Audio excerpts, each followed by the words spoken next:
પોરબંદરમાં ભારે પવન સાથે ધોધમાર વરસાદ. ભારે વરસાદને કારણે નીચાણવાળા વિસ્તારોમાં ભરાયા પાણી. રસ્તાઓ પર પાણી ભરાતા લોકોને હાલાકી. પોરબંદર જિલ્લામાં વરસાદી માહોલ. ભારે વરસાદથી દરિયામાં ભારે કરંટ. દરિયામાં 6 ફૂટ ઊંચા મોજા ઉછળ્યા. સારા વરસાદથી ખેડૂતોમાં ખુશી. પોરબંદર જિલ્લાના ત્રણેય તાલુકામાં મેઘમહેર જોવા મળી રહી છે.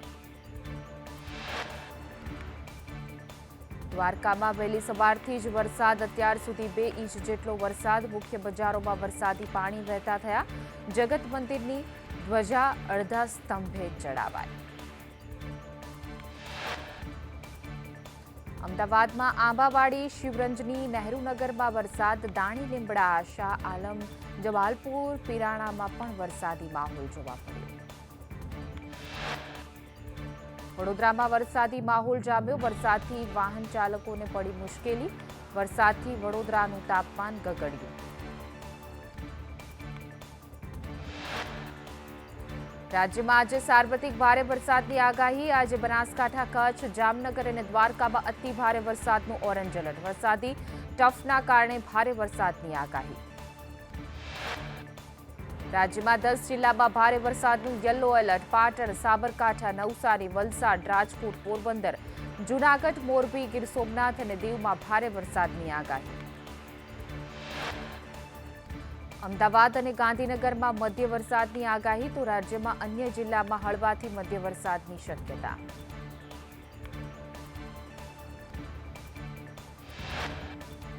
દ્વારકાના કલ્યાણપુરમાં વરસાદ. રાવલ, પાનેલી, ટંકારિયા ગામમાં વરસાદ. સૂર્યવદરના સાની ડેમમાં પાણીની ભરપૂર આવક થઈ. ઉપરવાસમાં વરસાદને પગલે પાણીની આવક.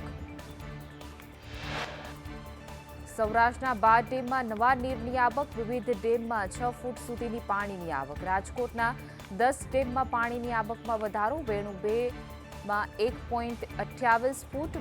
કોંટલી ડેમમાં 6.56 ફૂટની આવક. ન્યારી 1માં 0.82, ન્યારી 2માં 0.75 ફૂટની આવક. ખોડાપીપરમાં 4.92 ફૂટના નવા નીરની આવક થઈ. નવા નીરથી ગ્રામ્યમાં જળ સંકટ હળવું થયું. ગીર સોમનાથમાં ઉનાના સૈયદ રાજપરામાં મકાન ધરાશાય થયું. દરિયાના મોજા અથડાતા મકાન ધરાશાય થયું. પ્રોટેક્શન વોલ ન હોવાથી બની દુર્ઘટના. નર્મદાના જરવાણીમાં ગ્રામજનોની કફોડી હાલત થઈ. ખાડી ઉપરથી જીવના જોખમે પસાર થવા ગ્રામજનો મજબૂર બન્યા. ગ્રામજનોએ ખાડી ઉપર વીજ થાંભલા મૂકી કામચલાઉ વ્યવસ્થા ઊભી કરી છે. રાજકોટમાં ભારે વરસાદથી ડાયવર્ઝનનું ધોવાણ થયું. મોવડીથી પાળ ગામ જવાનું ડાયવર્ઝન ધોવાયું. નવા બ્રિજની કામગીરીને કારણે ડાયવર્ઝન અપાયું છે. ભારે પવનને કારણે ગિરનાર રોપવે બંધ કરવામાં આવ્યો છે. પ્રવાસીઓની સલામતી માટે રોપવે બંધ રાખવાનો નિર્ણય લેવાયો છે. પવન ઓછો થતા રોપવે ફરી ચાલુ કરાશે. જૂનાગઢમાં ગિરનારનો અદ્ભુત નજારો જોવા મળ્યો. ચોમાસામાં સોળે કળાએ ગિરનાર ખીલી ઉઠ્યું છે. વાદળોને આલિંગન આપતા ગિરનાર દ્રશ્યો ડ્રોન કેમેરામાં કેદ થયા. જૂનાગઢ શહેર, ગિરનાર તળેટી અને વિલગંડ ડેમના ડ્રોન વિડીયો સામે આવ્યા છે. ગિરનારના નયનરમ્ય નજારો જોવા મળ્યો. સહેલાણીઓ ઉમટી પડ્યા છે. પ્રકૃતિ સાથે વાત કરતા ગિરનારના દ્રશ્યો સામે આવ્યા. જૂનાગઢનો વિલિંગ્ડ ડેમ ઓવરફ્લો થયો છે. સતત વરસાદને પગલે ડેમ ઓવરફ્લો થયો. ભારે વરસાદથી ડેમમાં પાણીની ભરપૂર આવક. ડાંગમાં વરસાદથી પ્રકૃતિ ખીલી ઉઠી. ચીજઘરા ગામે ભામભાઈ ધોધ વહેતો થયો છે. પહાડ પરથી વહેતા ઝરણાનો અદ્ભુત નજારો સામે આવ્યો.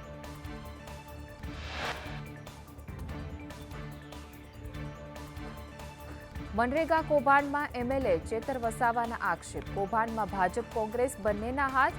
કૌભાંડમાં માસ્ટર માઇન્ડ કોંગ્રેસના હીરા જોટવા. પોલીસે હીરા જોટવાના પુત્રની ધરપકડ કરી. હીરા જોટવા ભાજપના બચુ ખાબડે કામ લીધા. કામ કર્યા વગર જ ખોટા બિલ પાસ કરવાવી લીધા. જોટવાએ કરોડો રૂપિયા દીકરા પાસે લંડન મોકલ્યા.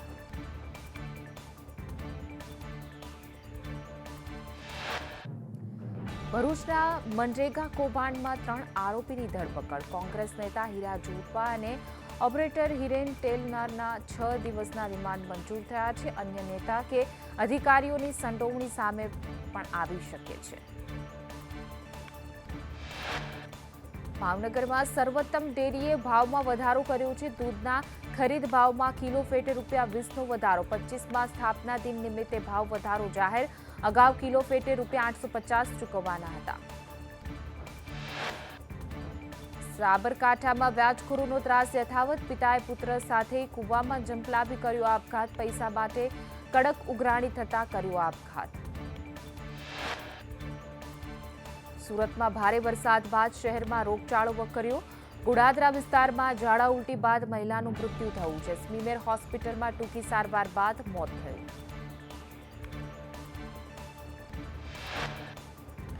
વાઘોડિયામાં વરસાદી પાણી ઓસરતા નુકસાનીનો સર્વે કરાયો છે. આશા ગામે વહીવટીતંત્ર દ્વારા નુકસાનીનો સર્વે કરવામાં આવ્યો. 24 જૂને વાઘોડિયા તાલુકામાં ભારે વરસાદ થયો હતો. વાઘોડિયાના વસવેલના મુવાડા અને આશા વસવેલ સહિતના ગામમાં પાણી ભરાયા હતા. રોડ રસ્તા અને રહેણાંક વિસ્તારમાં પણ વરસાદી પાણી ફરી વળ્યા હતા. સુરતના સલાબતપુરામાં મકાનનો સ્લેબ ધરાશય થયો. વર્ષો જૂના મકાનનો સ્લેબ ભાગ પડતા 4 લોકોને ઈજા થઈ છે. મકાનમાં રહેતા જરીવાલા પરિવારને ઈજા પહોંચી છે. તમામને સારવાર માટે હોસ્પિટલ ખસેડવામાં આવ્યા. રાજકોટમાં વોર્ડ નંબર 15માં ભાડાના મકાનમાં સરકારી શાળા ચાલે છે. વર્ષોથી શાળાનું બિલ્ડિંગ બનાવવા રજૂઆત કરાય છે. રજૂઆત છતાં શિક્ષણ વિભાગના આંખ આડા કાન. સુરતના પાલ વિસ્તારમાં પરિણીતા સાથે દુષ્કર્મ.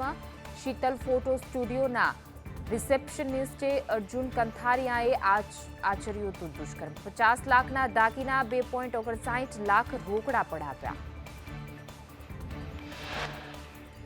સુરતમાં શ્રીલંકા ટૂરના નામે ગ્રાહકો સાથે 5.40 લાખની ઠગાઈ. કુલ સ્કાય હોલિડે દ્વારા ઠગાઈ આચરવામાં આવી. ટૂરના દિવસે સંચાલક કૃષ્ણા અગ્રવાલે હાથ ઊંચા કર્યા.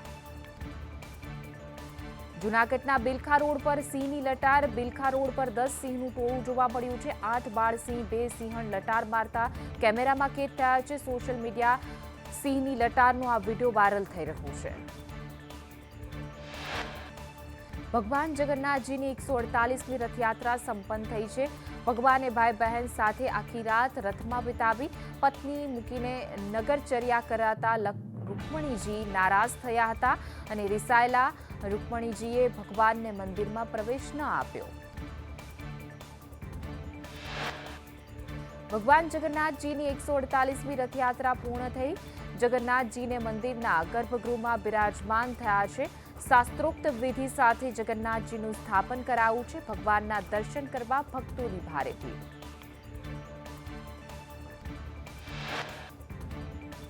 અમદાવાદમાં રથયાત્રા બાદ સફાઈ કામગીરી. રથયાત્રા રૂટ પરથી 723 કિલો ઘનકચરો મળી આવ્યો. એએમસીનું સોલિડ વેસ્ટ મેનેજમેન્ટ કામે લાગ્યું. રથયાત્રાના રૂટ પર સફાઈની કામગીરી કરાઈ.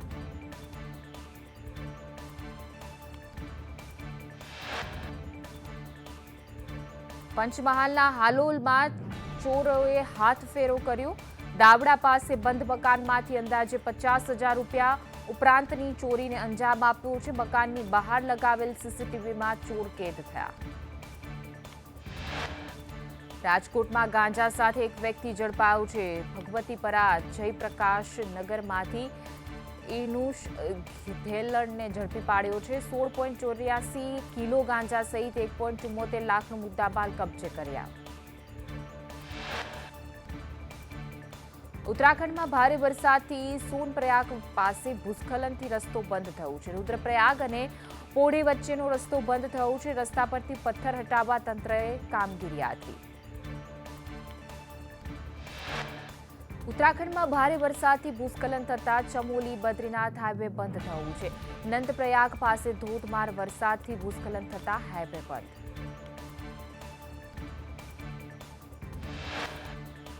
હાઈવે બંધ થતા બદ્રીનાથ દર્શન કરવા જઈ રહેલા લોકોને મુશ્કેલી. રસ્તા પરથી પથ્થર હટાવવાની કામગીરી શરૂ કરાઈ છે. અનેક વાહનો રસ્તા પર અટવાયેલા. ભારતે કોર્ટ ઓફ આર્બિટ્રેશનનો નિર્ણય ફગાવતા કહ્યું કે પાકિસ્તાન સાથે સિંધુ જળ સંધિ ફરી લાગુ નહીં થાય. ભારતે કહ્યું પહેલા પાકિસ્તાનને આતંકવાદ બંધ કરે.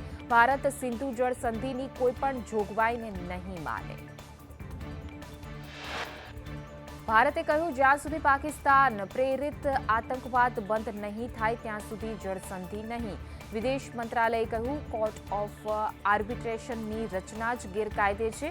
ભારતે ક્યારેય આ કોર્ટને માન્યતા આપી જ નથી. ડીસામાં રથયાત્રામાં પૂર્વ એમએલએ શશિકાંત પંડ્યા અને એમએલએ પ્રવીણ માળી સાથે દેખાયા. વિધાનસભા અધ્યક્ષે બે જૂથને એક કરાવ્યા હોવાની ચર્ચા.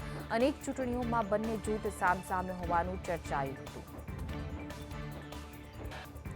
ખેડાના ધોળકામાં આઈસર અને ટ્રક વચ્ચે અકસ્માત બાદ બંને વાહનોમાં આગ લાગી. આઈસર ચાલકનું આગમાં મૃત્યુ થયું. ફાયર બ્રિગેડ ઘટનાસ્થળ પર પહોંચી આગ પર કાબુ મેળવ્યો.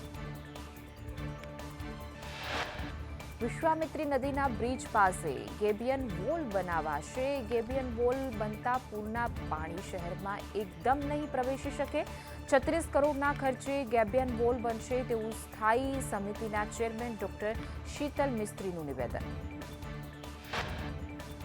આણંદના તારાપુરમાં ચૂંટણીમાં જીતેલા ઉમેદવારના ટેકેદારો પર હુમલો થયો. આદરૂજ ગામે હુમલામાં 3 લોકો ઇજાગ્રસ્ત થયા છે. જીત બાદ ટેકેદારો દર્શનાર્થે જતા ત્યારે રસ્તામાં હુમલો કરાયો હતો. હુમલામાં ઇજાગ્રસ્ત લોકોને હોસ્પિટલ ખસેડવામાં આવ્યા. છોટાઉદેપુર જિલ્લામાં લટકતું ભણતરનો વિડીયો વાયરલ થયું છે. દેવલિયાથી તેજગઢ વચ્ચેના માર્ગ પર વિદ્યાર્થીઓ શાળાએ જવા છકડોમાં સવાર છે. એસટી બસની સુવિધા ન હોવાથી છકડું રિક્ષામાં લટકીને શાળાએ જવા વિદ્યાર્થીઓ મજબૂર. મોરબીની આલાપ સોસાયટીમાં જિલ્લા મહિલા કોંગ્રેસ પ્રમુખ જુગાર રમતા ઝડપાયા. કોંગ્રેસ પ્રમુખ દમયંતી નિરંજની જુગાર રમતા ઝડપાયા. 5 મહિલા અને 3 પુરુષો સહિત 8 જુગારીઓ ઝડપાયા છે. જુગારીઓ પાસેથી 85,900 રોકડ જપ્ત કરાયા. કોલકાતાની સાઉથ કલકત્તા લો કોલેજમાં વિદ્યાર્થીની સાથે ગેંગરેપ. આરોપીઓમાં એક ટીએમસીનો નેતા અને 2 વિદ્યાર્થી. 3 નરાધમોની ધરપકડ કરવામાં આવી.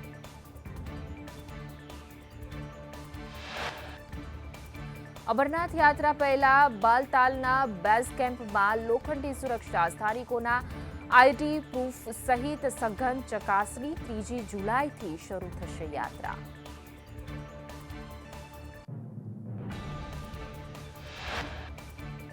આતંકી હોવાની માહિતીને આધારે જમ્મુ કાશ્મીરના ઉધમપુરમાં સેનાનું સર્ચ ઓપરેશન. બસંતગઢ ગામમાં ભારતીય જવાનોએ ઓપરેશન હાથ ધર્યું.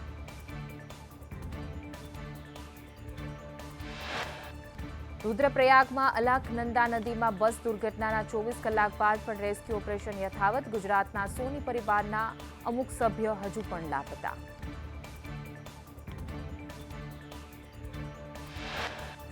ભારે વરસાદથી કેરળ ફરી જળબંબાકાર. કોચીમાં ફરી વળ્યા પેરિયાર નદીના પાણી. અલુવા મહાદેવ મંદિરની જળ સમાધિ.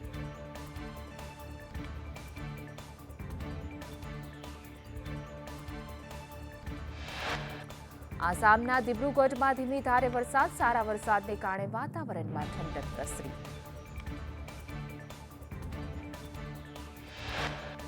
ઓપરેશન સિંધુ અંતર્ગત 224 ભારતીયો વતન પરત ફર્યા. ઇઝરાયેલમાં યુદ્ધની સ્થિતિ વચ્ચેથી ભારતીયોને એરલિફ્ટ કરાઈ રહ્યા છે. મધ્યપ્રદેશના ઉજ્જૈનમાં મહાકાલ પર દુર્ગાભિષેક કરાવશે. એક ભક્તે મહાકાલેશ્વરને 3.5 કિલોના ચાંદીના મુગટ ધર્યા.